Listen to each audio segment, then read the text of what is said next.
প্রিয় শিক্ষার্থী বন্ধুরা, তোমরা সবাই কেমন আছো? আশা করছি নিশ্চয়ই ভালো আছো। তোমাদের পরীক্ষা প্রিলিমিনারি টু মাস্টার্স, তোমরা 2023-এর পরীক্ষা 2026-এ দিবা। তোমাদের পরীক্ষা আগামী মাসের 7 তারিখ থেকে অনুষ্ঠিত হতে যাচ্ছে।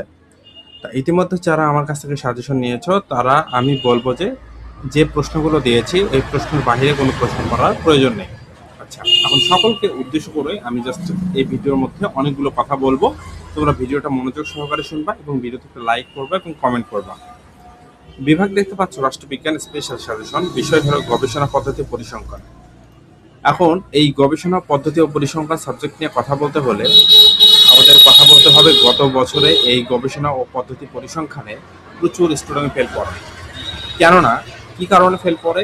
তারা যে অঙ্কগুলো থাকে সেই অঙ্কের অ্যান্সারগুলো লিখতে পারে না। তা আমরা তোমাদেরকে এই পিডিএফ ফাইলে অ্যান্সার সহ দিয়ে দেবো, তোমরা ওগুলো প্র্যাকটিস করলেই তোমাদের হয়ে যাবে এনাফ। হ্যাঁ, আচ্ছা, এখানে দেখতে পাচ্ছ চূড়ান্ত সাজেশন রাষ্ট্রবিজ্ঞান 100% কমন। এই প্রশ্নগুলো সাধারণত এসে থাকে। অতি সংক্ষিপ্ত সাজেশন আমরা কিন্তু ক্যাটাগরি মানে অধ্যায় ভিত্তিক দিয়ে থাকি। তুমি দেখতে পাচ্ছ এখানে গবেষণা ও মৌলিক ধারণা থেকে আমি জাস্ট কিছু তোমাদেরকে দেখিয়ে দিচ্ছি। গবেষণা কি? গবেষণা হলো একটি বিজ্ঞান ভিত্তিক অনুসন্ধান প্রক্রিয়া। গবেষণা পদ্ধতি কি?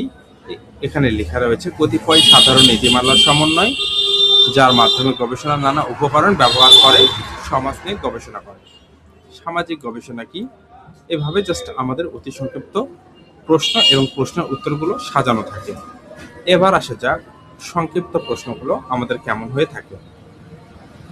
সংক্ষিপ্ত প্রশ্নগুলো দেখতে পাচ্ছ। সামাজিক গবেষণার উপাদানসমূহ কি? প্রাথমিক ও মাধ্যমিক উপাত্তের মধ্যে পার্থক্য লিখো। মৌলিক গবেষণা ও ফলিত গবেষণার মধ্যে পার্থক্য লিখো।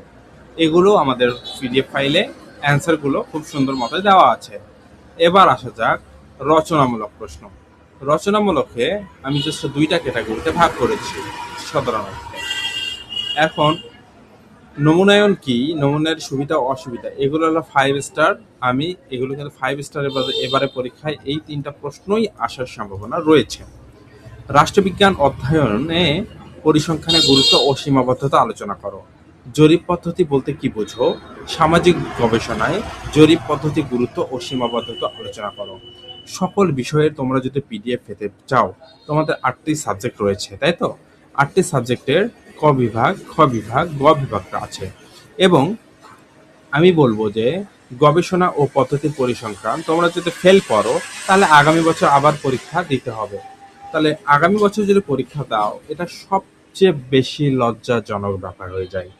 তাই আমি বলছি আমাদের পিডিএফ ফাইলগুলো সংগ্রহ করো নামমাত্র মূল্যে। এই নাম্বারে হোয়াটসঅ্যাপে যোগাযোগ করবা। নামমাত্র মূল্যে করে তুমি একদম একদম তোমার যখন কনফিডেন্স লেভেলটা হাই থাকবে, তোমরা ভালো করে আসতে পারবে। ঠিক আছে?